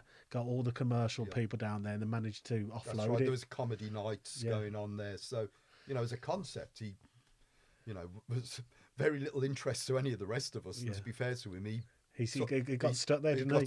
He told me a story once that they got Jordan to do a meet and greet at the beer keller. And at the end of the night, he just went, "Do you want me to take you to a proper club?" And took her to Moneypenny straight. Really? And she just went, "Yeah." She ended up going to Moneypenny's because he was stuck there while you guys were having it off Where, was it back at Bonds, or did it turn into HQ? I then? think we went back. It wasn't quite HQ because HQ came about after Liberties, if I remember correctly. So we had another stint in Bonds while we owned the Canal Club, and then we Liberties came up as an option, and they offered us a fantastic deal. They wanted us. Yeah. There wasn't an argument. They wanted us in there because they saw the value of Moneypenny's being there on a Saturday night. And I can only imagine the spend per head that you were delivering for them. Absolutely. Because it was the top of the clubbing culture. Ultimately, it was the top bit of foam. Yeah, no, totally. And going back to sort of Chuff Chuff, that again, once we kind of got over the stage of telling them that we were doing fashion balls, and Chuff Chuff had a legitimate value other than being perceived to an extension to the rave scene. That was one of the big selling points. We could categorically say to the people that it's worth your while doing it, and then because you're going to get a huge drink sale as a result of our people coming there on a Sunday afternoon. As people became a lot, and you've got to bear in mind in the late 80s, early 90s, what we were doing, people shrugged away from it. They were scared of clubs, acid house, all the shenanigans that were going on there. It was fearful. I mean, it was mainstream media that was saying that this is the devil's music. This is, this is something that people shouldn't be a part of. Any good, upstanding citizens should be keep well away from that. But again, you look back at it and maybe look back at it in a kind of conspiratorial way, and you realise that what was happening was they were taking away the template for what was the clubs at the time, which was sell as much booze as you can and play crap music and have some fella jumping up and down behind the decks. Funny how things have kind of happened. And that was our scene was kind of taking. They wanted us in the venues. They were Liberties as the prime example. They started seeing it as a bit more of a respectable situation, and buying into the concept of what was originally acid house and underground music. And then, so how did HQ come about? How did you manage to? Oh, that's a big story, and I don't know whether it would be fair to tell the full story. Don't cause any problems in the George. public domain. What have I done now? I'm just asking a question. I don't even know the. So close to the event now. We just don't need that. I don't even know what the answer is. But is there a PG version? Is there like? Well, it's not even. It's just because of. I mean, I'll say it in a nutshell. We ended up acquiring the freehold, and I'll leave it at that. Okay. The people that were in there were leaseholders. Okay. We became their landlords. Okay. Cool. That makes That makes sense. And, Yeah. if it comes available, it comes available. Yeah, no, exactly. And, so you have to. And the dynamic and the power base totally changed. Mm-hmm. And then HQ was born. And HQ became a venue specifically designed for Moneypennies. I love that. Like the raised VIP area on the left hand Well, side. I mean, it's just. it had all the elements. I don't think I ever got in. Yeah. I never got into the VIP area. I mean, it had all the elements that Bonds had, whereas the stage back in the Bonds days, the early days, was where the Covlot used to all congregate and dance, whereas that became the VIP area. And again, I suppose you look back on it and you think, well, we were kind of responsible for VIP culture in clubs in the UK, one of the first people to do that. Whether that's a good thing or a bad thing, I don't know. But I still remember, like, you'd be on the dance floor and you'd have like 4 pillars, one in each corner with all the dancers on there. That's I don't know right, if they were pillars or they were the speaker stacks or the subs. Well, they were actually designed dance platforms for them. And again, this was something that was influenced from Ibiza, because what you'd see in Ibiza was something similar, raised platforms in strategic places that people could see the characters that were doing the dance. The DJ was right in the middle And in the middle at the back. with the bar behind him, And so the that was bar all- wouldn't infiltrate on That's right, any yeah. of the. And that was always the case. That was Yeah. exactly the same as Bond's. I mean, we made it look a little bit prettier, and there was some design features in there that were specific to HQ, but the infrastructure was there. We didn't With the change DJ it. booth, was there a back on that booth, or was it? No, I think there was. there a I'm feeling there wasn't. Um, No, I don't think there was. I think it was like So the you're first giving three. you like a boiler room. No, kind it's of the style. first really 360. I think it was more like a 360. I swear yeah. it was. But the DJ would be facing forward, but Forwards. yeah, Then but the bit behind there was. yeah, I remember there used to be bods that used to be hanging around. Hanging around there, behind you, yeah. you know, and, Always and the all- same I think you Yeah, used yeah, to. I think you draped the back of it, you know, so it Yeah. wasn't a fit, but it was literally. Because I remember, I'm thinking to the Fuel days and playing them and thinking, yeah, you could see behind you. Yeah, you As could. a DJ, Yeah. yeah, you could. People would nausea from behind. That's Yeah, right. yeah. Yeah. They Literally. would. They would nausea from behind. Yeah. We're not going to have that at the Institute. We've got a full stage, which Yeah, is full absolutely stage. brilliant. Oh, they'll get up there. Oh, no, 100% they will. There'll always be a few key people that I know that will be specifically up there wanting to get photographs with the Do DJ. you know what I love? Do you know what I love? We do these reunion parties, and it's always the same people from 30 years ago still doing the same things. Yeah, 100%. Still the most drunk. Still the one who wants a photograph. Some of them, still someone who's requesting every record under the sun. Can you get me a wristband? It just doesn't Oh, change. mate, it doesn't It change. doesn't change. It's I brilliant. can't listen. I can't wait. Like literally 5.5 weeks to go.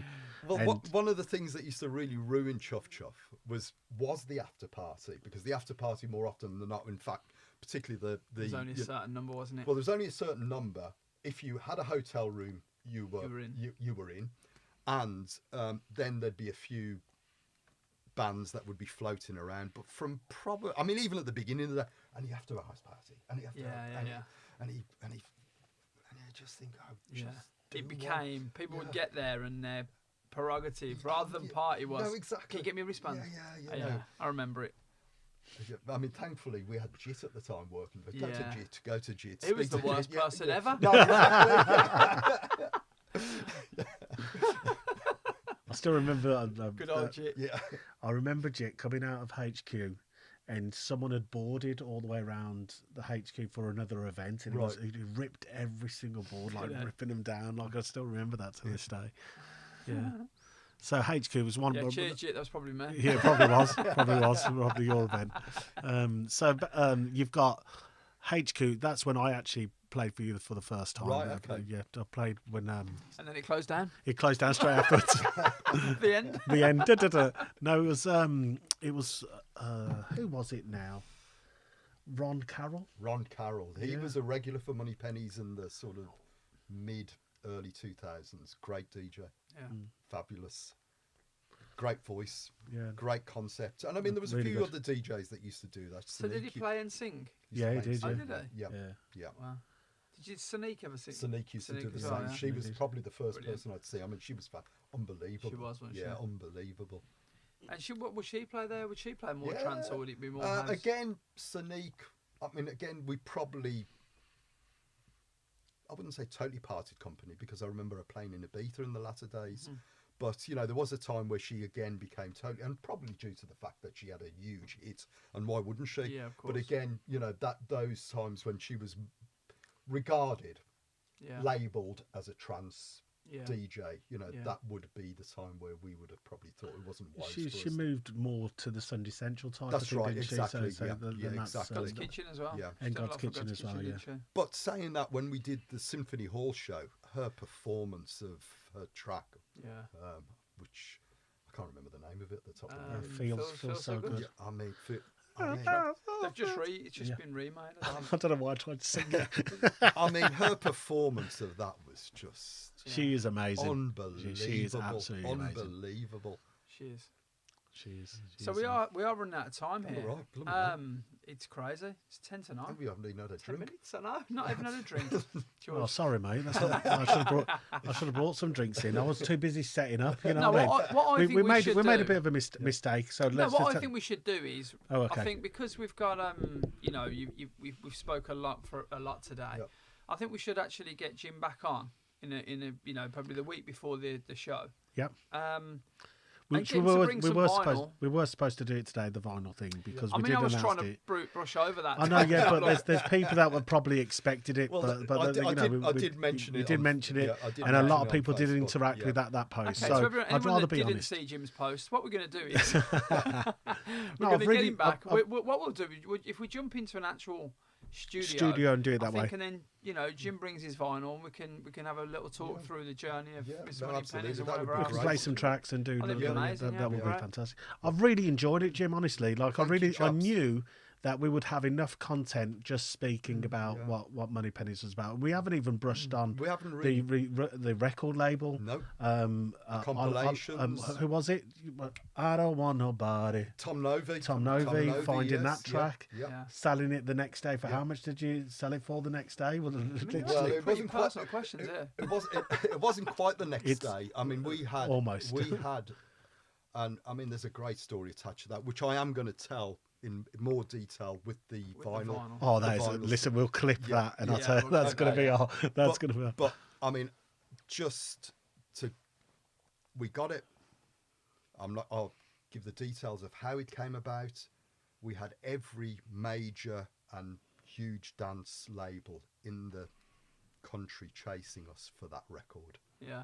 I mean, it was just. I mean, it was a great track. Can I say I didn't even know that came through Miss Moneypenny's? Yeah. I did not Yeah. know that. If Yeah. I remember, I don't want to do a spoiler, but Yep. Ken found. Was it true that Ken Fan found Ken it? came into the office and said, "Jim, you've got to listen to this record." Listened to it.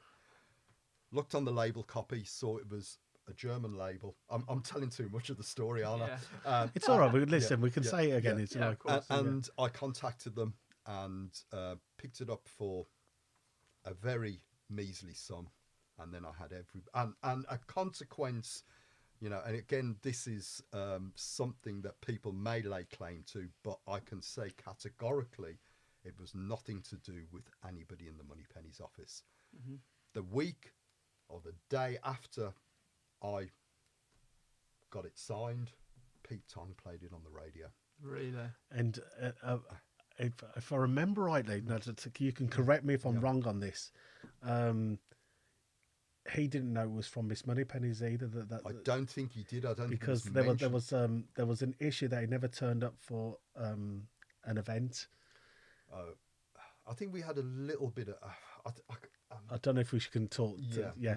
I mean, again, you know, Pete was a really good mate for a while, and I think something went sour. Yes, and, something went sour. I can't remember exactly, and there was a time where there was possibly, maybe we were being a bit paranoid. I don't know. Nothing came to say that was the exact situation, but there was a feeling that there was a bit of a dispute between us. Yeah. But he ended up playing the track as the future track. Yeah. But didn't know that Moneypenny's had That's signed Well, it it. would have been the essential new tune, wouldn't it? Yeah, but I don't think it was an essential. was it It was not? just coincident. The day after Literally. Really? I'd signed it, he played it. Yeah. he played it, and he You know, didn't. and I could lay claim to say, well, we organised. I gave Pete a call, and Pete said, you know, but that didn't happen. Uh-huh. No, it's amazing. Like Yeah. that story is absolutely fantastic. To know that you got that and then ended up selling it and it What a went track to as number well. one. Well, we never sold it actually. We did a deal, and again, this is I mean, I'll go into the music industry in a little bit more depth when we do the Moneypenny's history through various music. vinyl, through music. Yeah, Yes. the history of Moneypenny's through music. Yes, it'd be like my Desert Island discs. Can't wait. It's going to be amazing. And- Stories always do sound better over music. Yeah, Yeah. and where was I? Sorry, I digress. Where was we? Where were we? You were telling us a little bit more about, because you never sold the actual track. No, did we you? didn't. I did a deal with Ministry, and again, the music industry is people that are getting involved in the music industry. I'll give you a little bit of the heads up. Make sure you dot your I's and cross your T's. for sure. Don't see all this smiley shaking of hands as anything other than there's a fair possibility that they're thinking they're getting a deal that's Yeah. you should be looking at a little bit more carefully. Yeah.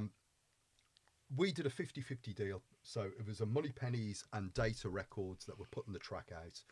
The deal that we negotiated was it was going to be label copied Miss Moneypenny's records.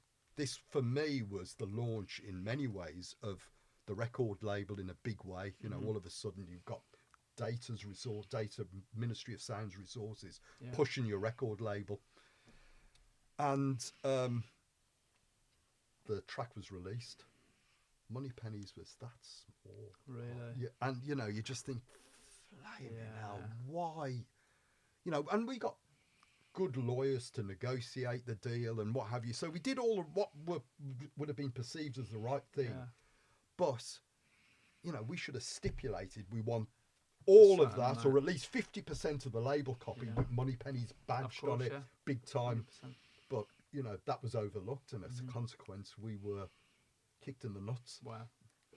It's crazy, though, when you've got people that should be looking out for you on those exact terms, really. Well, I mean, you'd think so, but you know, we thought the lawyer had done enough. You know, we got what we wanted. Moneypennies was going to be on a huge release, and you know, when it was on the radio, it wasn't going to be, you know, mainstream radio was playing Tom Novy day in, day out. They were going to be saying it was Miss Moneypenny's records alongside Data Records that had released it. Did that happen? Did they? Well, it was you didn't know that it was. Yeah, you know, and that's an example of why, or what happened essentially. We kind of lost the opportunity of it being branded Miss Moneypennies as a result of a real slight mishap in the negotiation of the contract. We should have said, and we should have stipulated that it should be X amount by X amount to cover the amount of label copy that we wanted covered. That wasn't stated. We got stitched up. Oh, it's crazy. We didn't get stitched up. We still made a lot of money and still did really well from it. So it's on the branding side of things, it didn't work. But it's just mad that you have to even go into that much detail. As they say, the devil's in the detail, isn't it? 100%. You know, and like I said before, you know, if you are actively involved in the music industry, which I know quite a lot of our friends and associates in Birmingham now, thankfully, which is great to see happening. You're doing really well at the moment, Mr. Rouge. We're getting there. Yep, you know, it's fantastic to see that. The dot and the I's across the T's, I've had something similar recently, haven't I, with a vocalist. Yeah. You know, we went down to Defected Records, I'm not going to say too much, but we recorded 3 tracks, all was great. We had everything vocally agreed. And then they decided to take a vocal off. What can I do? I can't do anything. There's nothing signed. There was never any. So it was a complete waste of 2 days in the studio. You know, and it was all because I'm not going to go into it, but but no, it's a verbal agreement that you think's enough, and then ultimately it's never signed off. Never you enough. Have to, you it's do. Never enough. But I mean, that's not. Yeah. We're not talking about a track that. We're not talking about Tom Novy. You know what I mean? That's totally. But that was a huge song, a pivotal moment for Miss Moneypenny. So is Tom from Birmingham? No, Tom's German. Because I met Tom Novy. Yeah, he played Moneypennies and he played Chuff Chuff. Yes, so he ended up at Mud Club one night. Right, yeah, I think he was a bit carried on party boy. Yeah, he played for us in Ibiza. You know, obviously there was a big association there. No, but in fact, you know what? It wasn't. It was actually Glamorous. Do you remember we did Glamorous? We did so we had. It was Miss Moneypennies and it was Promise, which we were running, and we did a collective after party. Was that the one in Dave's Big Dave's place? Fabulous. Do you remember? Fabulous. Not glamorous. Fabulous. Sorry. Yeah. Fabulous, glamorous. Yes. But what do we call it? Sorry. I can't remember what the after party was called. It was Fabulous. So what was the venue called? Well, it's Scarlet's now, isn't it? Yes. But I think it was back in the day. It was called something else. And the event was fabulous. Yeah. They were hazy days. Was it Premonition? Was it? No, it wasn't Premonition. But it was Schmitz and myself, and then you boys, and Tom came. Tom came, and I remember being downstairs and in Dave's office and talking to this guy for ages, and I went, "So what's your name, mate?" And he went, "Tom Novy." He went, "Oh my god, no way!" And it just blown up then. Yeah. Crazy. But do you have any other songs that were big for? I mean, we signed a lot of music. I mean, there's a bit of me that would like to get back into it, and I'm kind of tentatively signing bits and pieces because I've got the scars to say that I understand what it's all about and I know how to go about it. Hopefully, and I'm a bit older and wiser, or a lot older and wiser, Yeah. and I think I mean, there was nothing to the capacity of Tom Novi. I mean, there was one track that I think that we possibly just kind of missed, that sort of big vocal house era. Remember Blue Room. The Blue Room track. Well, Blue Room's a big Birmingham track, isn't it? Yeah, Which is it unbeknown to me, and Joe has been trying to get the. He said to me, So he's actually get the stems. No, actually- he said to me the other day, he said, get them stems No, off he put it on a comment. He Yeah, actually no, he said, did, "Can someone get me the stems of that track?" And, Really, and the really- thing is, I haven't got the stems, Yeah. and that was the first track I signed. Yeah. that was a Was massive it track. though. Gwen McRae remake? I think it was a Gwen wasn't it? McRae. The vocal was originally Gwen McRae. I think I may be wrong, and I think it must have been resung because we never got. Yeah, it was never, resung. it was never picked up as a sample. Yeah. We never had to clear it. But and I mean, again, we haven't touched upon the compilations because that in itself is a huge story. But we were 2 deals in, and we did a deal with KTEL, but the KTEL deal was, we knocked back Sony for KTEL. Wow. What was the reason behind that? Because KTEL gave us more control, Yeah. and they wanted us big time. Well, I mean, like all these deals, they don't quite go to plan, but the deal, if I remember correctly, was 4 albums a year. Each was with 100 grand marketing spend on each, and I got a retainer. I think at the time probably 25-30 grand a year. Wow. Retainer, and because we were learning the ropes essentially about the music industry, and to be fair, they were brilliant. They were really good. They took me to Meedem. They took me to the first Miami conference that we ever went was financed by KTEL. Who are they now? Are they anything now? Well, KTEL, I mean, your guys are probably a little bit young to remember KTEL. KTEL were a kind of... they did all sorts of product that they would use television advertising for. So things like, remember those combs that you could cut your hair with? Again, it's probably before your time. Kitchen products, and they, these one-off things, silly products that they do a big TV advertisement campaign, and as a result of that, sell loads of them. But they also were in the compilation market. But what they used to do was they do re-records. Yeah. So what would happen, a big track, they would get in artists to re-record the track, and maybe well, it wouldn't even be a cover. They may even get the original artist to sing it. So the copyright would not belong to the record company that owned it. So it would be a new copyright. Yeah. So basically, it's probably why they put the clauses. There's no resing clause because they were doing So I mean, their business model was very, very successful. So they didn't have the overheads, and they bring them in. They had their own studio, and they do all this in house. And the songs you'd know that they weren't quite right. There'd be something about them that didn't quite. These were big pop tracks in the 70s and 80s. Yeah. So you knew something. Thinking, well, that you buy a KTEL, I think you'd see all the big hits of the time on there. Buy it and think, that doesn't quite sound correct. There's something about it that I can't really put my finger on it, but there's something about it that doesn't really connect. Yeah. But it worked. Yeah. Yeah, and there was numerous. There was another series called Top of the Pops that did something similar. There was another series. There was various companies that would do that sort of thing, and KTEL were one of them. And as I said, we decided to go with them rather than Sony. Wow. Didn't Gatecrasher get the Sony? Yes, you're right. Actually, yeah, that is correct. Yeah, Really? Gatecrasher. They went to Moneypenny's first. Yeah.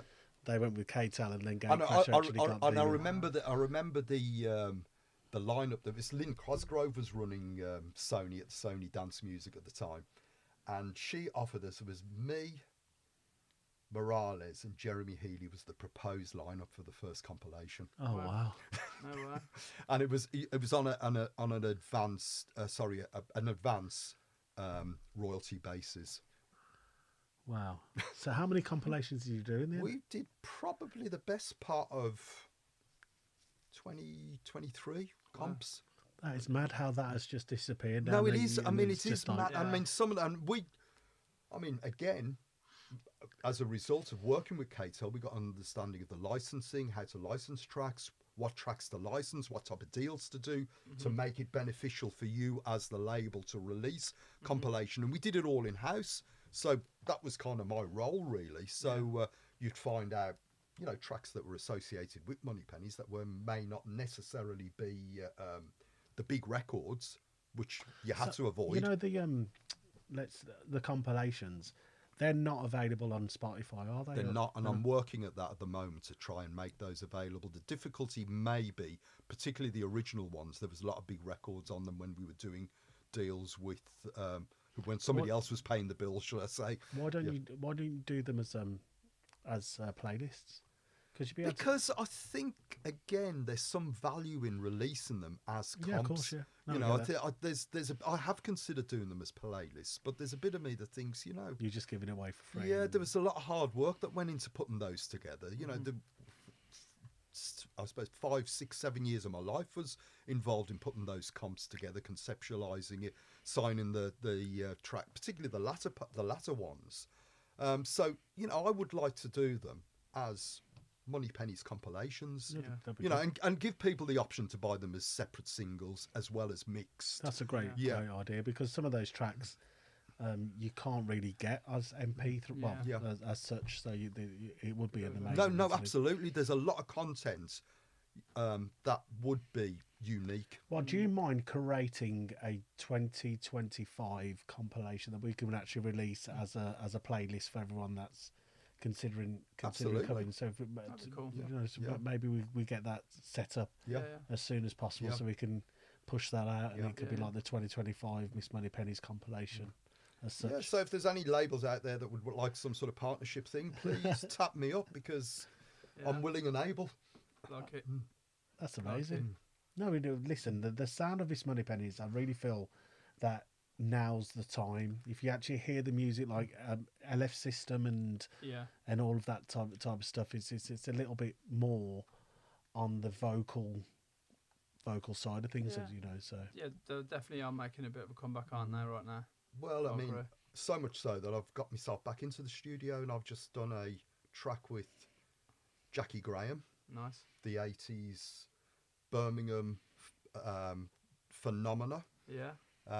Which is near finished, and I found a great sample, and I'm not going to say where, which again is on that sort of disco house vibe. And I'm hoping, if it all goes to that, there used to be a great band in Birmingham, female band called Fuzzbox. All right. And I'm in negotiations or in talks with Vix from Fuzzbox to do a vocal for that. Nice. Oh wow. So hopefully, touch wood, it'll all go to plan, and watch this space. Yeah, nice. No, I think Miss Moneypenny's records need to come back, and you got room. We'll be able to do a remix for you now, and I'm always available. And absolutely. I mean, I think what would be good, for me, I think now I'm the last one of my group. Well, no, that's not quite true, because Lee's still in Brum, but I love Birmingham. I've spent all my life in Brum, and I do. Alongside what we've been saying about, aspects of Moneypennies, which was a phenomenon, but that's an international phenomenon in so many different levels. And there's a lot of that history has been either overlooked or forgotten about. And you were considering doing a book, is that right, or is that? Well, I've written a musical, Ibiza the Musical, which is not really based in Birmingham. It could be based in Birmingham possibly, but it's based in Ibiza, and which has come about as a result of the one of the parties that we did in Ibiza which was the 9/11 party. Yeah. And it's kind of evolves around that. The storyline has kind of come about as a result of the experiences that I had in Ibiza generally, and also as a result of that particular party. So again, any theatres out there that want to get involved, Oh, we've got record label theatres.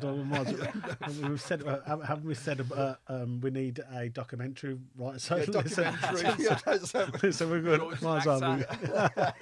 Well, you know, we'll get a movie on the go as well. He's doing the remix. I'll tell you, everything's going off here. So it's amazing. It's amazing. Love it. Jimmy, it's absolutely amazing to have you on the show. Nice I really appreciate you. You know, listen, fast. and So you know, fast. like taking the time out of the day to come over and sit with us retrobates. You know, it's absolutely an honour, and it's all to do with us bringing back Moneypennies for one last time, or one more time, or whatever. Yeah, one more time, obviously. The legacy continues. So we absolutely are buzzing that we've been able to do it.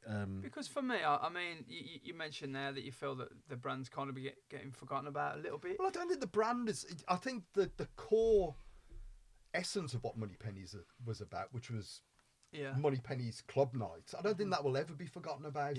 Because that's stamped in so many people's DNA.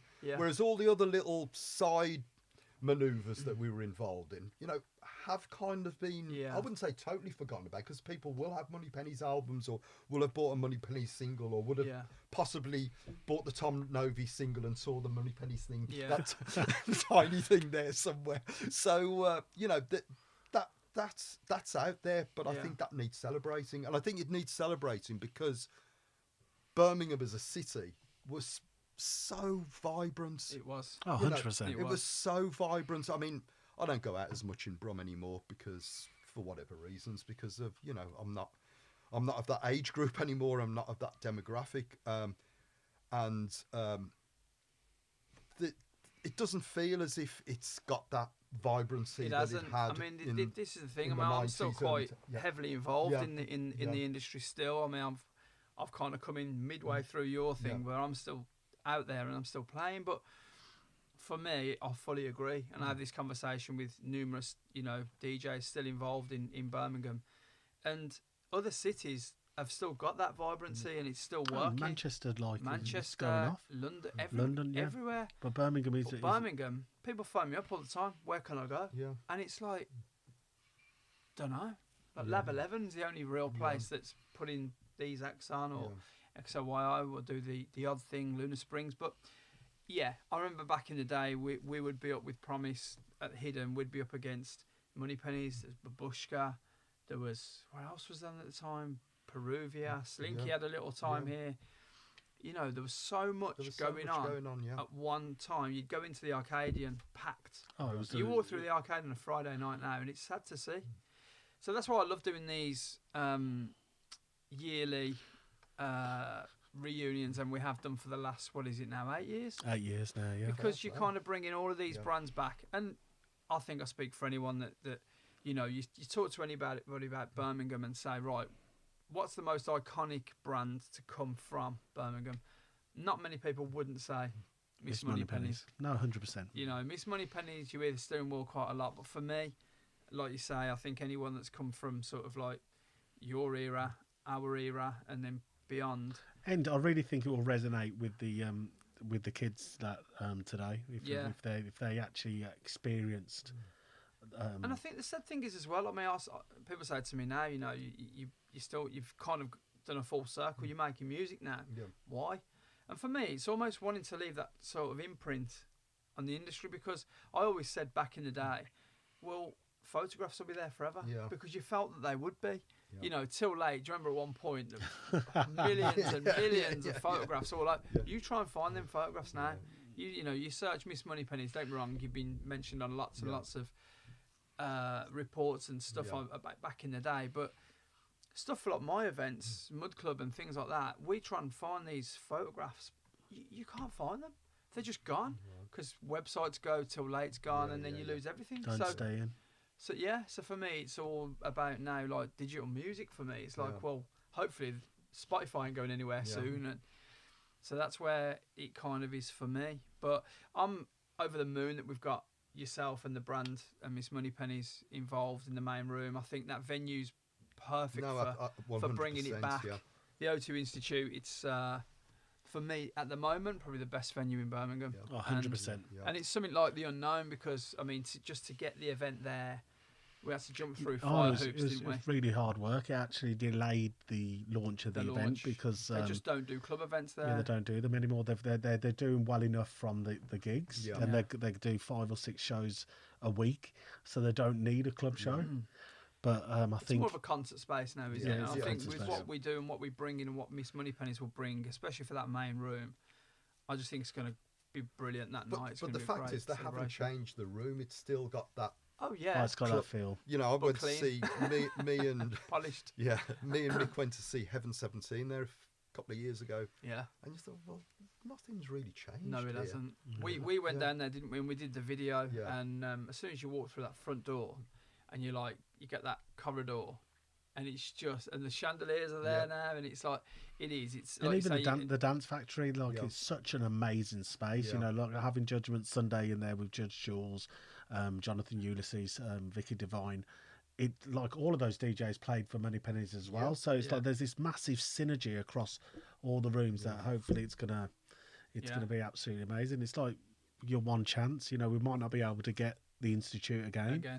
But it's literally like you said, that venue from back in the day, but glossy. Yeah. It's actually clean now. But It's nice. I mean, I remember even pre God's Kitchen, there used to be a night called Harmony. Yeah. Where Sasha used to be the resident there.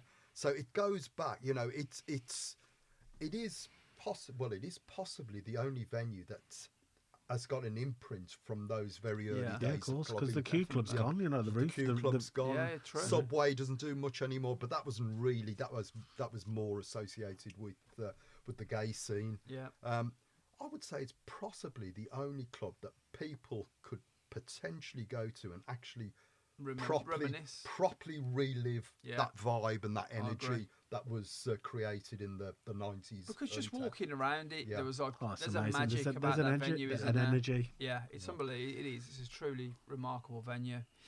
So I think it's gonna be fantastic. I agree. Yeah. So tickets are on sale now. We are here to sell tickets. We've spoken for nearly 2 hours about everything but that. But yeah, tickets are on sale now from Skiddle and also Ticketmaster. Ticketmaster have got some on sale as well, which is great. Yeah, ticket sales are going very well. We're in the last 5 weeks Sunday. 5 weeks Sunday. It's come around very quick, that has. Yeah, that's too quick. Very quick. I need to start working out what I'm going to wear. Oh, Moneypennies, you've got to get I your glamour outfits I on. might not get in. Ange, can you please dress George on May the 4th? Thank you. I might not get in. That's awesome. But no, so anyone that hasn't seen the lineup, we have got, so main room, we've got Miss Moneypenny's taking centre stage. And then obviously we have Sandy Rivera, we've got Smoking Joe. Kings of Tomorrow, Brandon Block, Alex P, Jim Shaft, Ryan, yourself, myself, and Jenny Harrison. Yep. And then in the Dance Factory, it's Judge Jules, Jonathan Ulysses, Vicky Devine, AJ Gibson. Have you got a flyer there? I was thinking, wow, yeah. this is flying I'm off the doing tongue. really well. Myself and you are going to be doing a more harder trance set in there, which is going to be really exciting. What normally happens when me and George are supposed to play 2 sets is it doesn't happen. It doesn't happen because I get too drunk. Yeah, very drunk all the time. I don't know. The thing is, I get too excited. And then we've got the steering wheel. Joe Hunt presents the steering wheel. We're going to get Joe on here soon. Yeah, I can't wait. Next couple and of that's weeks. Joe Hunt, Rick James, Chad Lewis, Ian Clark, Hinsley, Dal C, and Nikki G. And then it's the return of Mud Club with Young Steve, JD, RJ, Paul H, Rodney, Roscoe back to back with Lesky, AJ Daniels, and Dean E. And a big announcement. Huge announcement. We have an after party at another venue that is absolutely steeped in history, Air Nightclub. We're going to be taking over Air with 2 other brands. Or you go on, you can say about this then. Well, basically Spin. Yeah, Spin. Yeah. One brand. Yeah, one brand. So, yeah, Spin's going to be taking over. Yeah, party. so and that's from midnight until 5 in the morning. 5 a.m. So that's an exclusive on the podcast. See, all you people that stayed tuned in or stayed watching, you got to hear that first. Yeah. So we'll call that a day there. Lovely. Yeah, it's We've awesome. gone over a little bit. Thank you so much, Jim. Yeah, for we your have Thank gone time. you over a bit. guys. I'm Thank sorry. you guys. And I really look Yeah. forward to jumping in the studio soon and getting you Yep. playing some of these records. I think Yeah, it'd that's be going to be amazing. amazing. Be brilliant. Yeah. That's brilliant. Thanks a lot, Lovely. guys. Thanks, And thank you guys. so